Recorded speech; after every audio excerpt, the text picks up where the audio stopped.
ये सब पंडित के गुलाम, झूठा के गुलाम बन के और सब रुपया बर्बाद करने में लगा। मैं कहता हूं कबीरपंथी का दशा खराब है, झूठ के कबीरपंथी बना है और सब बात मानता है वो करे, वो जो कहेगा वही करेगा। और झूठों के गर्दन में एगो हरदल्ली गरजोड़ा बांध लेगा, घूम घूम के खाने के लिए। काम इसका एक भी ठीक नहीं है, सब काम वही पंडित के कहने पर इसका अच्छा। एक बात बताइए, इतने लोग बैठे हैं, पंडित कभी जजमान को कहा कि जजमान बेटा बेटी को पढ़ाना चाहिए? कोई आदमी बोलिए ईमानदारी से, किसी को आज तक नहीं कहा। वो अपना बेटा बेटी के पढ़ाने के जुगाड़ में है, जजमान को कभी नहीं कहा कि बेटा बेटी को पढ़ाना चाहिए। जजमान को कभी नहीं कहा मांस नहीं खाना चाहिए, मछली नहीं खाना चाहिए, तारी दारू नहीं पीना चाहिए, माता पिता की सेवा करनी चाहिए, पति की आज्ञा करना चाहिए, गुरु की पूजा करनी चाहिए। किसी को कहा आज तक? किसी को नहीं। वो क्या राय देगा महिला सबके? कहेगा जजमानी छठ करे के चाहिए, जितिया करे के चाहिए, तीज करे के चाहिए, करवा चौथ, माने झूठ वादा कि करवा चौथ करवा तीज तो अपने के पति के आयु बढ़ जाए। जितना इस सृष्टि में पति आया पत्नी सब मर गया कि है ये है, और जो है सो मरेगा कि रहबे करेगा। केवल झूठ जितिया करवाया बेटा के लिए, और जितना बेटा हुआ, हम लोग भी बेटा है किसी के, मरेंगे कि रहेंगे? मेरी माँ रहेगी कि मरेगी? सबको मर जाना है। अब मौत में आप जितिया से केवाड़ी लगाते हैं कि मौत को बंद कर देंगे। करवा चौथ करके, कर्मा धर्मा करके, तीज करके मौत में आप केवाड़ी लगाना चाहते हैं। ये सारा गलत काम, झूठ काम, ये पंडित आपसे करवा। इस धरती तल पर 4 प्रकार के प्राणी हैं, अंडज, पिंडज, उष्मज और मानव। ये चारों में श्रेष्ठ प्राणी कौन है? मानव।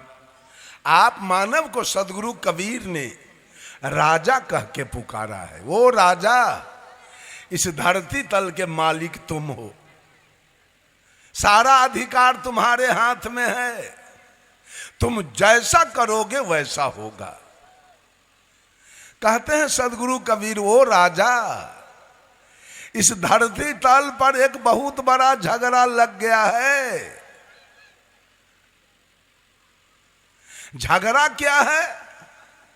तमाम दुनिया के धर्माधिकारी लोगों ने, धर्म धुरंधर लोगों ने, धर्म के ठेकेदार लोगों ने, धर्म के प्रवर्तक लोगों ने ये घोषणा किया कि मानव मात्र से अलग, जीव मात्र से अलग परमात्मा की सत्ता आकाश में है, धरती में है।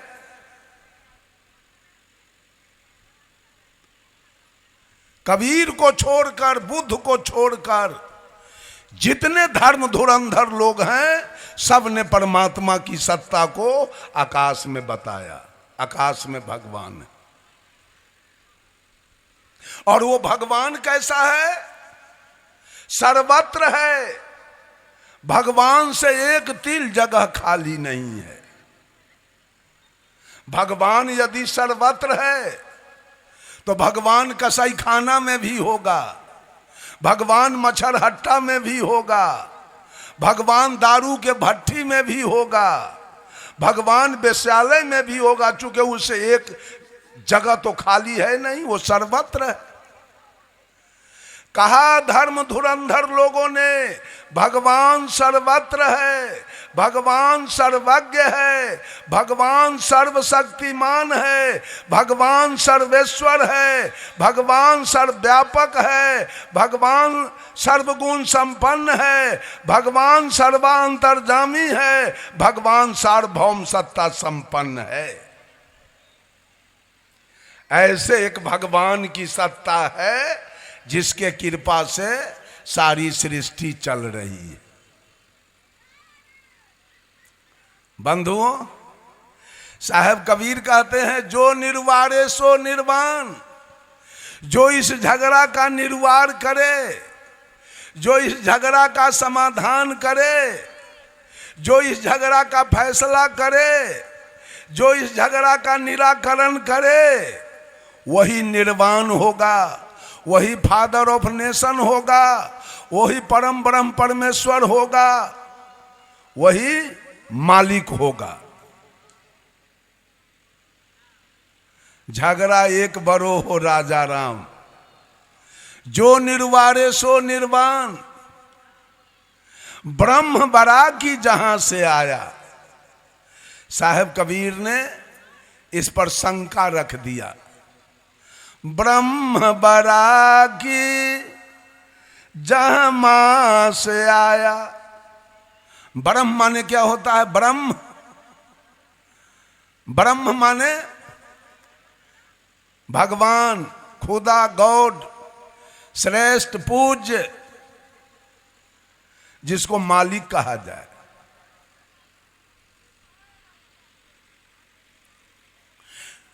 आदमी बोलता है कि ऊपर में एक भगवान है जिसके कृपा से सारी सृष्टि चल रही है। अब ये बताइए, ऊपर में एक भगवान है जिसके कृपा से सारी सृष्टि चल रही है, यह आवाज कहां से आया? बोलिए बोलिए, है? अंदर का आवाज है ना, आत्मा की आवाज। ऊपर में एक भगवान है जिसके कृपा से सारी सृष्टि चल रही है, यह आत्मा की आवाज है। तो बोलिए, आत्मा ये आवाज दिया है परमात्मा की, तो आत्मा बड़ा कि परमात्मा बड़ा? कौन बड़ा? आत्मा बड़ा जिसने परमात्मा का आवाज दिया। सारे लोगों का दिमाग खट्टा हो गया। कबीर साहब को घेर लिया सब लोगों ने, कहा कबीर आपकी बात नहीं मानी जाएगी। वेद में लिखा है कि ऊपर में आकाश में एक परमात्मा की सत्ता है जिसके कृपा से सारी सृष्टि चल रही है। तब साहब कबीर कहते हैं, वेद बड़ा की जिन उपजाया। वेद बड़ा है कि वेद लिखने वाला बड़ा? कौन बड़ा? वेद लिखने वाला कौन है? यही, इसने लिखा। तो वेद की बात हम मान लें। हमारे गुरु जी कहा करते थे, कोई भी आदमी जो ग्रंथ लिखता है वो अपने समझदारी के अनुसार जितनी उसकी समझदारी है, पंखा का हवा हमको नहीं मिल रहा है, जितनी उसकी समझदारी है उतनी बात उन्होंने लिखा।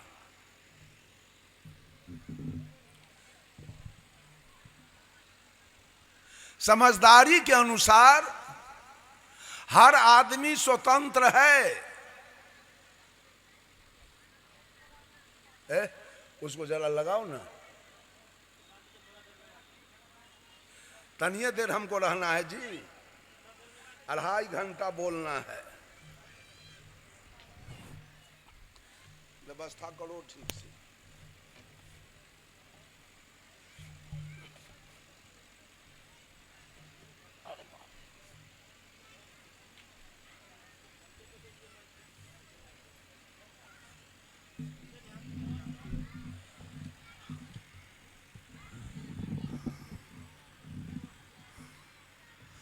आत्मा की आवाज है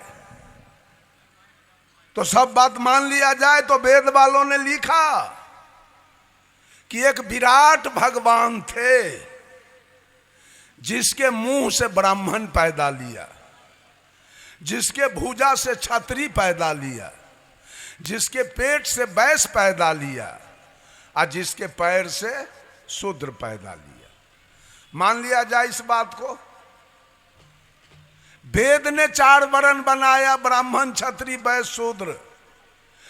वेद ने 4 युग का कल्पना किया, सतयुग त्रेता द्वापर कलयुग। अब वेद कौन लिखा? मानव ने लिखा। मानव का लिखा हुआ वेद है। सब लोग वेद को मालिक मान के गुलाम बन गया है दुनिया के लोग। वेद जो कहेगा वही करेंगे, वेद जो कहेगा वही करेंगे। अगर लिखी हुई बात अगर मान लिया जाए तो रामचरितमानस में लिखा है कि राजा सगर की पत्नी सुमति से 60,000 बेटा एक दिन में पैदा हुआ। ऐसी कोई औरत है जो 60,000 बच्चा पैदा करे एक दिन में? तो लिखा हुआ है, मान लीजिए सब लोग, ये बात लिखा हुआ है रामचरितमानस में, मान लीजिए। रामचरितमानस में लिखा हुआ है मास दिवस का दिवस भा मरम न जानऊ कोई, रथ समेत रवि था के निशा कवन विधि होई। रामचरितमानस में लिखा है कि जब भगवान राम, लक्ष्मण, भरत, शत्रुघ्न 4 भाई का जन्म हुआ, पूरे अयोध्या में जन्मोत्सव मनाया गया। छठिहार हुआ राम के, और जब राम का छठिहार शुरू हुआ तो ये सूरज 1 महीना तक आकाश में खड़ा रह गया राम का छठिहार देखने के लिए। ये अनलीगल बात रामचरितमानस में लिखा गया। ये सूरज 1 महीना तक आकाश में खड़ा रहा, डूबने नहीं गया। परिणाम हुआ कि मास दिवस का दिवस भा, राम के जन्म में 1 महीना का 1 दिन हो गया। ये मरम न जाने कोई, इस मरम को आदि कवि वाल्मीकि जी नहीं जान पाए। 16वीं शताब्दी में तुलसीदास जी जान गए और रामचरितमानस में लिखा कि रथ समेत रवि था केऊ, सूरज अपने मंडली के साथ 1 महीना तक आकाश में रुका रह गया। निशा कवन विधि होई, रात्रि किसका नाम है? 1 महीना तक होवे नहीं किया। 1 महीना रात नहीं हुआ राम के छठिहार में, 1 महीना का दिन हो गया। सच बात है ये। सूर्य छठिहार देखेगा तब मानिए ना लिखल बात। लिखा है कि अगस्त मुनि एक चिरुआ में समुद्र को उठा के पी गए। तो कबीर साहब ने पूछा है, ए दुनिया के लोग, सेत बांध के पार गए सीता के भरतार, ताही अगस्त मुनि अच गयो इनमें को करतार। तुम्हारे रामचरितमानस में लिखा है सीता के दुल्हा, सीता के पति राम सेत बांध रामेश्वर बांध के लंका गए, और तुम्हारे रामचरितमानस में लिखा है अगस्त मुनि एक चिरुआ में समुद्र को उठा के पी गए। तो कंपैरिजन करके बताओ कि पुल बनाने वाला बड़ा कि एक चिरुआ में पी जाने वाला बड़ा, कौन बड़ा? दोनों बात रामचरितमानस में है, बोलिए कौन बड़ा? किसकी पूजा होनी चाहिए? अगस्त के कि पुल बनावे वाला की पी जाने वाले को? दूसरी घटना सदगुरु कबीर ने कहा, गिरवर धारे कृष्ण जी धौलागिरी हनुमंत, शेष नाग सब सृष्टि संहारे, तो इनमें को भगवंत। तुम्हारे ग्रंथ में लिखा है कि कृष्ण ने गोवर्धन को उठाया, हनुमान ने धौलागिरी को उठाया, और तुम्हारे ग्रंथ में है कि शेषनाग ने पूरे धरती को उठाया। तो कंपैरिजन करके बताओ कि इस तीनों में बड़ा कौन, किसकी पूजा हो? शेषनाग का पूजा करने वाला कौन है? सब गोवर्धन वाले के पीछे, और नहीं तो धौलागिरी वाले के पीछे पड़ा है। साहब कबीर अंत में कहते हैं, काटे बंधन विपत्ति में कठिन कियो संग्राम, मैं तो ही पूछो पंडिता गरुड़ बरा की राम। जब राम नाग फांस में बंध गए तो काटा कौन? तो गरुड़ बरे की राम बरे? कहीं न्याय नहीं है, झूठ की पूजा चल रही है चारों तरफ, और गुरुआ सब भी बहुत झूठा है, झूठ के पूजा करवाने में चेला को लगा दिया है। चेलों के पास तो समझदारी नहीं है, गुरु है गरेरी या चेला सब है भेरी। गरेरी जिधर हाँकता है और भेरी सब उधरे सब जा रहा है। बंधुओं, जब साहब कबीर ने सिद्ध कर दिया कि किसी आदमी ने वेद को लिखा, मैं आपसे पूछना चाहता हूं तमाम लोगों से, अगर एक भी दुनिया में आदमी नहीं होता तो फिजिक्स केमिस्ट्री कैसे लिखा था, एलिमेंट्री मैथमेटिक्स ज्योमेट्री कैसे लिखा था, हिस्ट्री ज्योग्राफी कैसे लिखा था, इकोनॉमिक्स सिविक्स कैसे लिखा था, हिंदी संस्कृत कैसे लिखा था, वेद पुराण स्मृति उपनिषद शास्त्र कैसे लिखा था, कुरान पुराण बीजक बाइबिल कैसे लिखा था। सब लिखने वाला कौन है? सब ग्रंथ लिखने वाला कौन है? मनुष्य। तो मनुष्य से बड़ा किताब हो गया कि मनुष्य बड़ा हुआ? तो आपका मालिक वेद कैसे हो गया? आपका मालिक किताब कैसे हुआ कि किताब के मालिक आप हुए? किताब का बाप मनुष्य है। साहब कबीर ने कहा, पांच तत्व का पूतरा युक्ति रचा मैं कीव, मैं तो ही पूछो पंडिता शब्द बड़ा की जीव। कौन बड़ा? पहले ही जीव मां के गर्भ से आया, तब इसका नाम रखा गया शब्द। जोगेंद्र महेंद्र राजेंद्र वीरेंद्र सुरेंद्र रखा गया। तो पहले सुरेंद्र वीरेंद्र की पहले जीव, पहले कौन? बड़ी झूठ के रोजगार चल रहा है दुनिया में।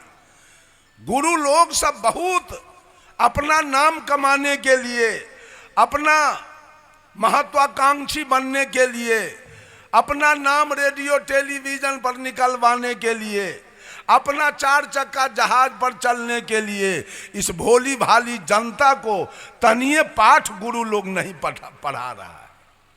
बहुत पाठ पढ़ा रहा है गुरु लोग।